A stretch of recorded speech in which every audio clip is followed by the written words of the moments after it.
तो चलिए स्टूडेंट, मैं आज आपको 5 फॉर्मूले बता रहा हूँ। बहुत बढ़िया फॉर्मूले, आप उनको याद रखिए और फिर देखिए कमाल, आप फिजिक्स जो है पूरी याद कर लीजिए। कितनी जबरदस्त बात है। उसको बताने से पहले एक छोटी सी बात करते हैं आपसे।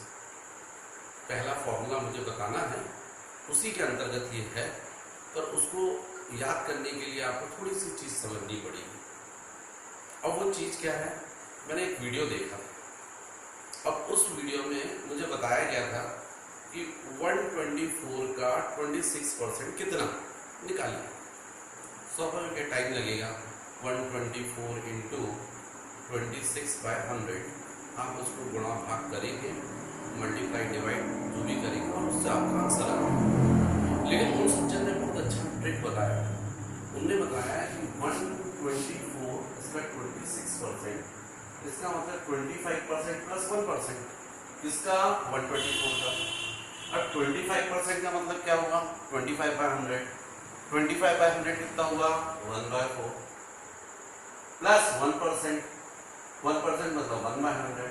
इसको मल्टीप्लाई कर दो, 1/4 इंटू 124 प्लस 1/100 इंटू 124। इसको आप डिवाइड करके 31 ये हो रहा है, प्लस 1.24 ये हो रहा है। 31 प्लस 1.24 32.24। मुझे बहुत अच्छा लगा। यदि आप समझे होंगे तो आपको भी बहुत अच्छा लगा। मतलब स्प्लिट कर दिया, 25% निकाल लीजिए 124 का, जो आसानी से निकलता है, प्लस 1% निकाल लीजिए और दोनों को ऐड कर दीजिए। ऐसी एक ट्रिक नहीं है, ऐसे भी आप YouTube पर देखेंगे तो बहुत सारे लोग बहुत सारी ट्रिक्स बताते हैं। लेकिन आप सोचो कि ट्रिक्स क्या सब जगह एप्लीकेबल होगी क्या? लेकिन वो जो ट्रिक आपने स्कूल में सीखी थी, जो आपने सिंपल, जो जिस तरीके से परसेंटेज निकालना सीखा, ऐड करना, सब्ट्रैक्ट करना, ये सब जगह जनरलाइज, सब जगह यूज होता है। कुछ क्वेश्चंस में कुछ ट्रिक्स लग जाती है। यदि मैं आपको बोलूं 5 to the power 0, तो आपको मालूम है 5 to the power 0 क्वेश्चन करूंगा, आप तुरंत मुझे आंसर दे देंगे। 5 to the power 0 तो आप बोलेंगे हाँ, और जैसे मैंने पूछा कैसे, तो आपको प्रॉब्लम आ गई।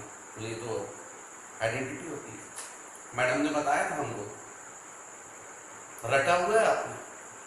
लेकिन यदि यही चीज को आपको बोलूँ 5/5 तो आप बोलेंगे वाह। यदि यही मैं बोलूँगा 5/5 तो आपका लॉ ऑफ इंडाइसेस, आपको मालूम डिवाइड कर रहे हैं, बेस सेम है, पावर सब्ट्रैक्ट हो जाएगी। 1 - 1 5/5 5 to the power 0। दोनों इक्वेशंस में देखिए 5/5 1 है या 5/5 5 to the power 0 है। लेफ्ट हैंड साइड से इक्वल है, राइट हैंड साइड से इक्वल होगा, definitely 5 to the power 0 equal to 1। मजा आया, एक नई चीज सीखी आपको। पहले उसके पहले जो परसेंटेज निकाला वो भी अच्छा लगा, ये भी अच्छा लगा, ऐसे बहुत सारी चीजें। लेकिन ध्यान रखिए शॉर्टकट कुछ भी नहीं है।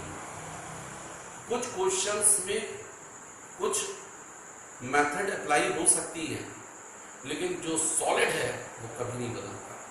जो आपके स्कूल में class 1, class 2, class 3, class 4, class 5 जो सिखाया गया था, वो पूरी लाइफ चलने वाला, वो नहीं जाएगा। ट्रिक्स जो है वो कुछ ही जगह लगेगी, पर वो जो आपने सीखा वो सब जगह लगेगी। ध्यान रखिए, जीवन में कोई शॉर्टकट नहीं है। जो लोग हाइट पर गए हैं वो ऐसे नहीं गए, उसके पीछे उनकी बहुत कड़ी मेहनत होती है। तो ये जो शॉर्टकट वाला जो सिस्टम है उसको छोड़िए, आप समझिए, नॉलेज के लिए पढ़िए, कॉन्सेप्ट्स क्लियर कीजिए।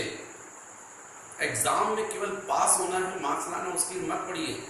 प्रॉब्लम ये आ जाएगी कि जब आपके कॉन्सेप्ट्स क्लियर रहेंगे तो आपको डेफिनेटली जो चीज ऐसी आई है जो आपने नहीं भी पढ़ी, आप उसके बारे में सोच सकते हैं। तो पहली चीज आप इसमें, ये जो इस तरीके से मायाजाल में आप फंसते हैं, शॉर्टकट मेथड्स, उसको आप भूलिए और डिटेल में पढ़िए, हर चीज पढ़िए। ये पहला फॉर्मूला मैं आपको दे रहा हूं। सेकंड फॉर्मूला ये है कि सब्जेक्ट एक्सपर्ट्स को ज्वाइन कीजिए। कभी भी आप जब भी पढ़ें तो सब्जेक्ट एक्सपर्ट्स को पढ़ें। जैसे फॉर एग्जांपल मैं फिजिक्स का टीचर हूँ, फिजिक्स की बात करता हूँ। बच्चे शुरू में बहुत सारे ऑप्शंस, अब तो और ऑनलाइन है, क्योंकि पहले तो ऑफलाइन था, तो बच्चे क्लास में जाते थे, इस टीचर के पास, उस टीचर के पास, उस टीचर के पास, सब जगह डेमो लेते थे। और जब तक वो डेमो लेकर फाइनली डिसाइड करते थे कि वो वाले टीचर अच्छे, तब तक वो सर का सिलेबस आगे बढ़ा जाता था, आगे पहुंच गया, वो बीच की सारी चीजें छूट गई। अब वो कवर करना है तो सर ने कवर तो कर दी, लेकिन आप समझिए कि जब उनको सफिशिएंट टाइम मिला तो उन्होंने उस चीज को ढंग से पढ़ाया, लेकिन जब आपको कवर करना है तो उन्होंने कुछ चीजें गायब की और किसी तरीके से आपको कवर किया ताकि आपको आगे के समझ में आने लगे। भाई सिंपल सी चीज है, जल्दी में क्या बनती है? खिचड़ी। पकवान बनने में क्या होता है? टाइम लगता है। तो टाइम लगता है, टाइम दीजिए आप, तभी तो वो चीज आपकी डेवलप होगी। अब देखिए ऑनलाइन का समय आ गया। ऑनलाइन में क्या हुआ? अब कोरोना है, लॉकडाउन है, पता नहीं कब क्लासेस स्टार्ट होंगी नहीं होंगी। पेरेंट्स बच्चों को नहीं भेजना चाहेंगे, भैया ऑनलाइन पढ़ लो यार, रिस्क है, हम नहीं लेंगे। तो स्वाभाविक ऑनलाइन यदि पढ़ना है तो कहीं भी पढ़ सकते हैं। कोई जरूरी थोड़ी कि आप जबलपुर के यदि स्टूडेंट हो तो आप जबलपुर के टीचर से पढ़े, नहीं जबलपुर के टीचर हो आप दिल्ली वाले टीचर से पढ़ लो, क्या प्रॉब्लम है? और दिल्ली वाले स्टूडेंट हो जबलपुर वाले टीचर से पढ़ लो। आपको जहां अच्छा लगे वहां पढ़ लो, पढ़ सकते हो आप, ऑनलाइन है, कोई प्रॉब्लम नहीं। तो अब ये बात होती है कि फिर हम यदि ज्वाइन करें तो कहाँ ज्वाइन करें? तो चूंकि मैं फिजिक्स का टीचर हूँ, आपको फिजिक्स की भाषा में समझाता हूँ। हमारे फिजिक्स में क्लास 12th में शुरू के जो चैप्टर्स हैं वो ऐसे इजी और इंटरेस्टिंग तो है, जिनको सभी पढ़ाते हैं, और चूंकि सब लोग बार बार डेमो देते रहते हैं, नए स्टूडेंट्स आए उनको सिखाए, सब मास्टर हो जाते हैं, बेहतरीन। लेकिन वो आगे चलकर एक चैप्टर आता है मैग्नेटिक इफेक्ट ऑफ करंट, उसका electromagnetic induction, alternating current, wave optics, modern physics, तो जैसे वो टफ क्वेश्चन आता है और वहां पर वो जो सब्जेक्ट एक्सपर्ट नहीं होते हैं उनकी पोल खुल जाती है, वहां जाकर स्टूडेंट को प्रॉब्लम आती है। लेकिन अब तो क्या करोगे? नाव तो नदी के बीच में पहुंच चुकी है, अब आपके पास कोई ऑप्शन नहीं। अब वो जो रटवा है आप पढ़िए और उस बेसिस पर अपना एग्जाम दीजिए। अब न्यूमेरिकल आप करें नहीं करें वो छोड़िए, अब वो उनको कोई मतलब। अब आपका हो गया गड़बड़। इसलिए बच्चों हमेशा ध्यान दो, जो आप स्टडी करो तो पहले प्रायोरिटी दो सब्जेक्ट एक्सपर्ट्स को। ऐसे कोई 11 का सिलेबस है, उसको रोटेशन मोशन, उसके बाद क्या आगे कोई क्वेश्चन तो वही है। शुरू में तो बच्चे बढ़िया है, फर्स्ट क्लास, कहीं भी यहाँ वहाँ मस्ती, वो मस्ती लगती है, और बाद में दिक्कत फंसती है।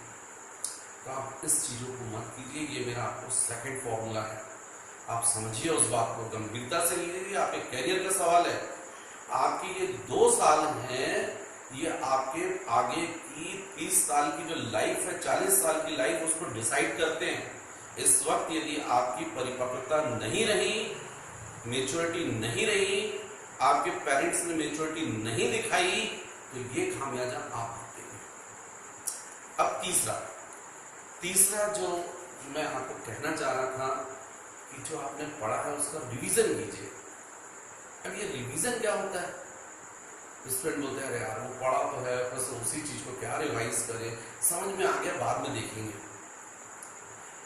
मैं एक क्वेश्चन करना चाहता हूं कि आप जब किसी एड्रेस पर जाना चाहते हैं और वहाँ पर गलियाँ वगैरह है और आप वहाँ पहुँचना चाहते हैं, तो आप लोग चूँकि अब मॉडर्न टाइम गूगल मैप वगैरह यूज़ करते हैं, मैप का यूज़ करते करते आप वहाँ पर पहुँच जाते हैं, बहुत बढ़िया चीज़। लेकिन आप देखिए सेकेंड टाइम आप वहाँ पर जाते हैं, फिर वही मैप यूज़ करते हैं, तो आपको बहुत कम देखना पड़ता है, बहुत कुछ तो याद हो जाती है गलियाँ, कुछ आपको जगह याद हो जाती है, यहाँ से टर्न हुए तो वहाँ से थोड़ा कम देखते हैं मैप। तीसरी बार में बहुत कम हो जाता है, चौथी बार में मैप ही ऑन नहीं करते, आपको रट जाता है, और 5वीं बार में तो कहो आप बात करते हुए किसी से जा रहे हैं और हैंडल अपने आप मुड़ जाता है और आप वहाँ पहुँच जाते हैं।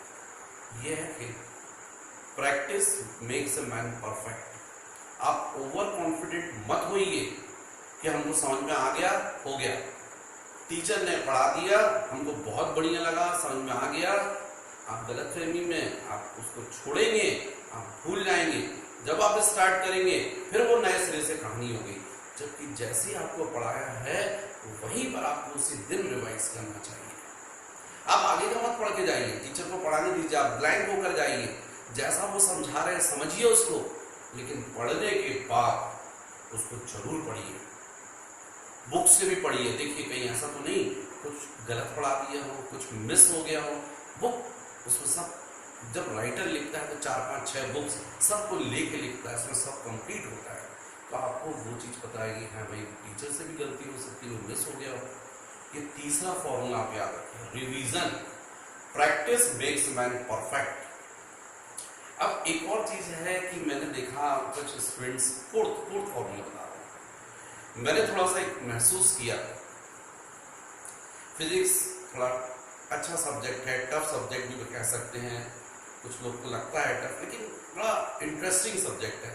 बड़े सरल शब्दों में इतनी टफ चीज को आसानी से समझाया जा सकता है। अब उसमें जब थ्योरी रहती है तो थ्योरी बच्चों को बढ़िया लगती है, न्यूमेरिकल्स में दिमाग लगता है। अच्छा एग्जाम में देखो, वो खास तौर से 11th-12th के एग्जाम में थ्योरी ज़्यादा आती है, न्यूमेरिकल कम आते हैं। तो बच्चे, मैंने ऑनलाइन में मान लीजिए सपोज जैसे भी क्लास दे रहा हूँ, तो एक बच्चा नहीं आया, नेक्स्ट टाइम आया, मैंने कहा भाई आपकी क्लास मिस थी इसलिए आप नहीं आए। तो सर वो न्यूमेरिकल्स की क्लास थी, तो मैंने सोचा कि आज मुझे तो सब कॉम्पिटिटिव एग्जाम देना नहीं है, तो मुझे तो थ्योरी ज़्यादा आती, थ्योरी पढ़ना है। आपको मैं बता रहा हूँ कि आप ये ऐसा मानिए थ्योरी और न्यूमेरिकल का कॉम्बिनेशन, जैसे आपने कभी देखा होगा बहुत मल्टी स्टोरी बिल्डिंग बनती है, 50 मंजिल की बिल्डिंग बनती है, उसके लिए फाउंडेशन आपने देखा कभी? बहुत गहरा गड्ढा होता है, उसमें बहुत बड़े बड़े कॉलम डलते हैं, बहुत मोटी बीम डलती है, ये पूरा फाउंडेशन दिखता नहीं है, उसके ऊपर बिल्डिंग खड़ी रहती है। वो 50 मंजिल बिल्डिंग जो आपको दिखाई देती है, उसका सपोर्ट क्या है? वो पूरा फाउंडेशन, वो लोड ले रहा है। ऐसी थ्योरी है, थ्योरी आपकी फाउंडेशन है, आपके कॉन्सेप्ट्स को क्लियर करती है, समझाती है, लेकिन उसके ऊपर जब आप न्यूमेरिकल्स करते हैं तो वो आपको प्रैक्टिस देती है और वहां से आपके कॉन्सेप्ट्स ज्यादा क्लियर होते हैं। आपके ऐसे भी कई क्वेश्चंस हैं जो थ्योरेटिकल होते हैं, जो आपको लिखने होते हैं, जिनको आपने करा नहीं है, लेकिन उसका आंसर कैसे आएगा ये तब आपको बनेगा जब आपका ब्रेन काम करेगा। और आपका ब्रेन कब काम करेगा? जब आप न्यूमेरिकल्स करेंगे। तो आप समझिए, आप न्यूमेरिकल्स को मत छोड़िए। मैं तो बोलता हूं भाई परफेक्ट स्टूडेंट को कि भैया तू थ्योरी जो है ना उसको ये मान ले कि तू पैंट पहना हुआ है, और न्यूमेरिकल्स को ये मान लीजिए तू शर्ट पहना हुआ है।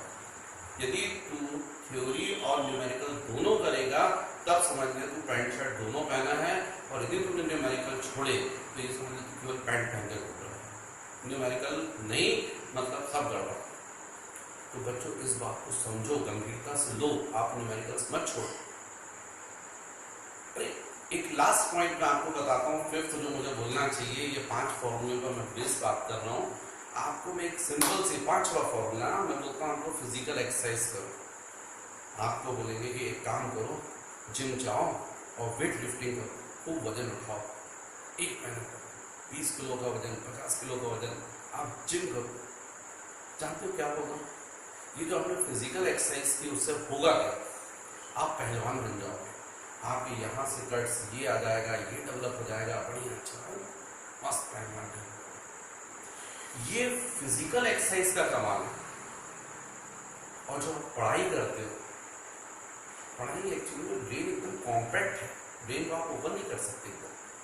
ब्रेन को ओपन करने के लिए पढ़ाई एक माध्यम है जो एक लिमिट तक खोल पाता है। और भी कुछ प्रोसेस है, उनमें से योगा है एक प्रोसेस, और अभी और बहुत सारी प्रोसेस और चाहिए। आप 100% ब्रेन में से मात्र 10%, 11% ही ओपन कर पा रहे हैं पढ़ाई के माध्यम से, और बहुत रिसर्च की वजह से बहुत जो जीनियस होते हैं उनके लिए, बाकी पूरा ब्रेन ऐसा दबा रहता है। उतना भी ब्रेन खोलने के लिए ये पढ़ाई है जो आप करते हैं, ये जो मेंटल स्ट्रेस आप देते हैं पढ़ाई दे दे के, तब जाकर ब्रेन खुलता है। आप देखिए कभी दो लोगों को बात करते हुए देखिए, कभी आप उनको बात करते हुए देख के आप समझ जाएंगे कि वो पहला वाला जो व्यक्ति है वो अनएजुकेटेड है, दूसरा वाला वो एजुकेटेड है। कैसे हुआ ये? आपको तुरंत समझ में आ गया, इसका एजुकेशन नहीं है, उसका एजुकेशन है। जिसका एजुकेशन है उसकी बात करने की स्टाइल बदल गई, जिसकी एजुकेशन नहीं था उसकी पढ़ाई बात करने की स्टाइल थोड़ी डिफरेंट थी। तो एजुकेशन ने जो है वो ब्रेन को इस तरीके से ओपन कर दिया, इस तरीके से लोग प्लान करने लगा। तो प्लीज आप समझिए, ये जो आपका 2 साल 11th 12th ये बहुत इंपॉर्टेंट होता है आपके एक अच्छे कॉलेज में एडमिशन के लिए।